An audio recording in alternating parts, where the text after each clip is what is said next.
at this moment in time, I mean, it's actually, the way Celtic have performed so far this season, it's actually hard to see Celtic, getting a point in the Champions League based on performances. But we're a few weeks away now, so there's lots of room for improvement. But I'm sick of going to Celtic Park, and my sons are big Celtic fans, and come up for the Champions League nights, and I'm saying to them, you've got to make sure you're in your seat half an hour before the game, because that's sort of been the best part, going to Celtic over the last sort of few seasons in the Champions League, or even longer.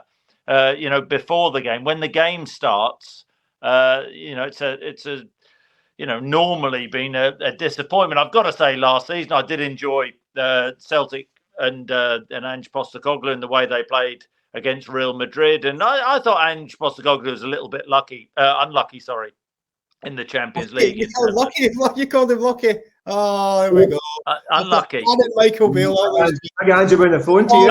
I meant unlucky, though. Clip that up. Clip that up. I couldn't get my words out properly. I think he's a bit unlucky with his approach, actually. He took the game to Real Madrid, as he said he'd take the game to Real Madrid. They ended up a little bit of naivety at the end, losing, against Shakhtar away. I think that was a disappointment, drawing a game they should have won. I think Leipzig deserved to edge Celtic over two legs. I've spoken before about Real Madrid away and watching Celtic loading the box sort of after 65 minutes when they're 5-0 down, watching through my fingers in the commentary box, thinking, what on earth is going on here? That was a disappointment. But do you know what? The shape of the team going into the Champions League this season, I do worry for them and fear for them, which is why these next few days are so important, because it doesn't look like Carter Vickers is going to be ready for the start of the Champions League campaign, and that's a huge problem for Celtic. But I am concerned for Celtic going into